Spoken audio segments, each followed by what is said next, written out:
So, you know, it shows you there was some kind of disconnect, a schism. This is where the curse that befell the earth and the evil got some kind of power over us, and it's genetic, so that's why it's so entangled and so difficult to exude. You know, for decent humanity, you know, is having a really hard time exuding themselves on a personal level and a collective level. We've got this war within our own members, this carnal nature, the animal instincts that, you know, causes a schism and causes a lot of misery, that makes us feel enslaved because it separates us from God. It goes back to the original sin, and God allows this in us because it, you know, it does make us feel weak and dependent and needy to turn to Him, and that's what He wants. At the end of the day, He doesn't want us to turn to the God of this world, which essentially is the money system, this beast system. He wants us to turn to Him in our weakness, because it's easy. That's what a lot of people have done. That's what all these establishmentarians, their daddy, their God is the world, but we have one Father, and that is God.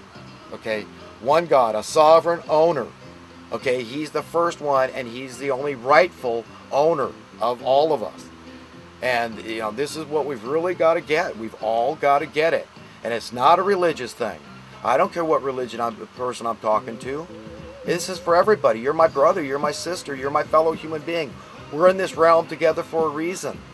We should exalt each other, lift each other, understand we're created like God. He's giving and generous. Yes, you're a little God. It's okay. It's not an ego thing. It's not a vanity thing.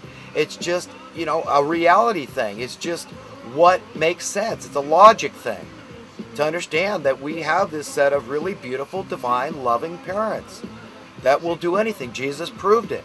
He proved God's willingness to sacrifice this very special Son of His, Jesus Christ, that was willing to die for our sins, to die for us, okay, that loved us that much in a horrible, horrible fashion, okay, to prove the love that God had for us, that He hadn't given us up on us, that His grace and mercy reaches to the heavens. And this is good news. This is a good message to everybody, that in reality there is no death. That, you know, what good news that is to everybody that's ever killed anybody. To know you can't really do that. That's God's arena. Population control, life and death, climate, all that stuff is God's territory, and we've got no business messing with it. Okay? So, we are very special, very cosmic creatures, made in the image and likeness of God, and we've got to get the whole economic, you know, tie in to why we can't solve our problems. It's because the forces, the powers that be, are very much opposed to solving problems. They're very much opposed to humans living in peace and harmony on the earth and with the ecology. They don't want that. They don't want you figuring out it's them. They have been, you know, the wrench in the works that's been, you know, they have been suppressing clean energy technologies because they don't want it. You see, if you solve problems in one area, then there's the likelihood you're going to, you know, push and push and push and solve problems in other areas. And then you're going to stumble upon the fact that it's easy to solve the most pernicious problem in all of civilization, which is tyranny. It's oppression. It's enslavement. And how does it happen? It happens through monetary policies, okay? That's why I'm always coming back to this demand of sound currency.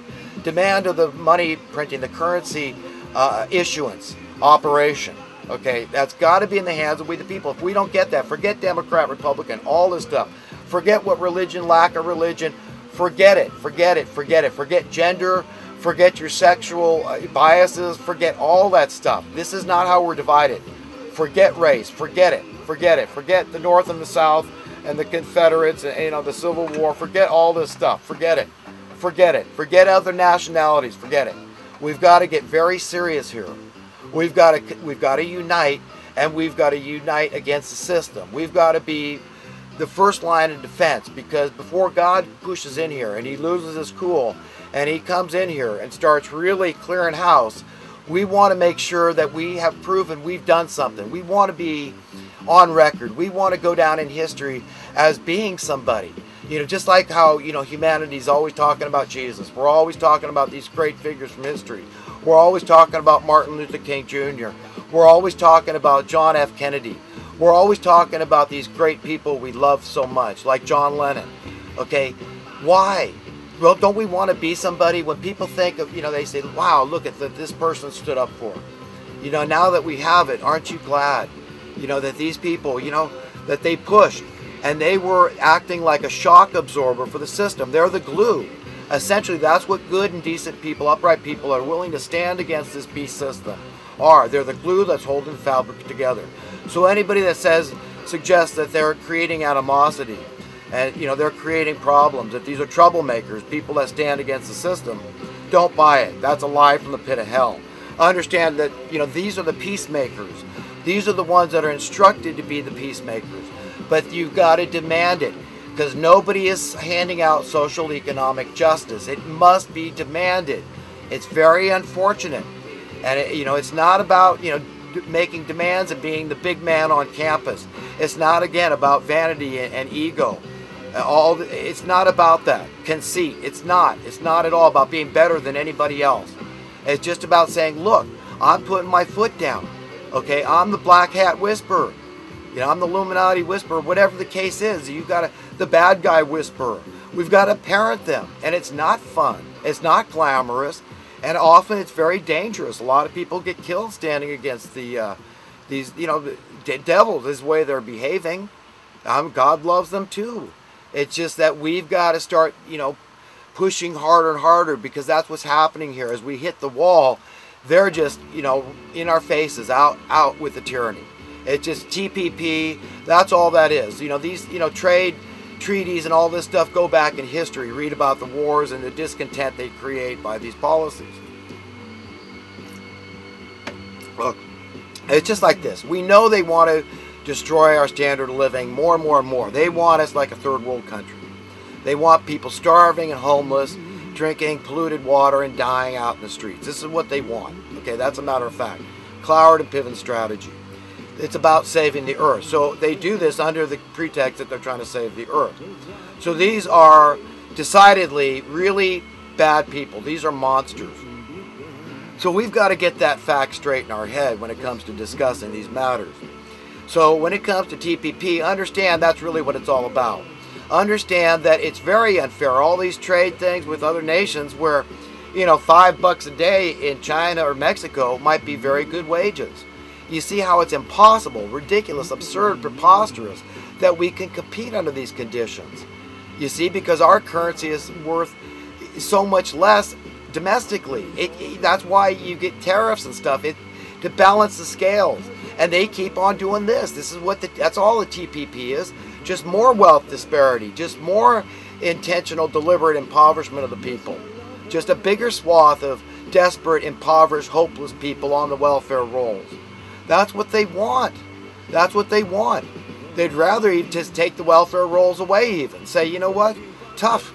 Let them die out on the streets. Stop having compassion. You're foolish. To have compassion costs the state a lot of money. And we're in debt. We can't afford it. We can afford 400 cops per escapee out here at wherever that was. Where, the 2 escapees recently. But we can't afford, to take care of the poor. We, throw them to the wolves, useless feeders. We don't need them anymore. There's unemployment. They're destroying the earth. Blah, blah, blah, blah, blah, blah. Depopulation, depopulation. Fear, fear, fear. Insecurity. Okay, this is it. This is what we're supposed to buy. So there's only 2 options here, folks. When it comes to jumping ship, man, that's a good decision. I'm telling you to do a good thing. I'm telling you, come into the side of the light, into the side of the right, and be somebody. And that's not about my opinion of you. It's about his opinion of you. And being able to stand and face yourself. Because when you face God, you're just facing your own conscience. You're just asking yourself those very same questions. Those very serious questions that you could ask yourself right now. And these have to do with where you're going from here. This is why people will say this is a matter of where you spend eternity. Because that's where, that's it. Once you leave here, which could be at any moment, that's a fact. It's like a dream. It's very insecure. It's very tenuous for all of us. So why would you be so invested in just trusting in the system and just amassing great fortune, materially speaking? It's ridiculous. That's foolishness. That's foolishness. Buy a little free insurance. Free. That's it. These things like faith, like a mustard seed of faith, Jesus said, and treasures in heaven, these things are free. Nobody can charge you for those things. So we've all got to confront this thing. And you know what? We've got to be forceful. I'm here in Northern California, Chico. There's not much I can do. The politics here are very boring. I think, you know, a lot of people have heard me, you know, I've gotten in the faces of a few, you know, wannabe politicians and people that became politicians. I've met some of these people. And when I worked at Habitat for Humanity, I got to meet the mayor, this kind of stuff. You know, the people kind of know, you know, I don't hide who I am and what I'm about from anybody. But my appeal is on a grassroots level is the same as on a national level. For that matter, an international level. This is about unity. But wherever you are, you do what you can. I can't stand politics. I don't know why anybody in their right mind would ever want to involve themselves in this stuff. It's all about money. It's like really you just become a treasurer. You know, it's how we spend the budget. We take money from the taxpayers. We're the Robin Hoods. We take it and then we decide how it's, you know, spent. Basically, that's it.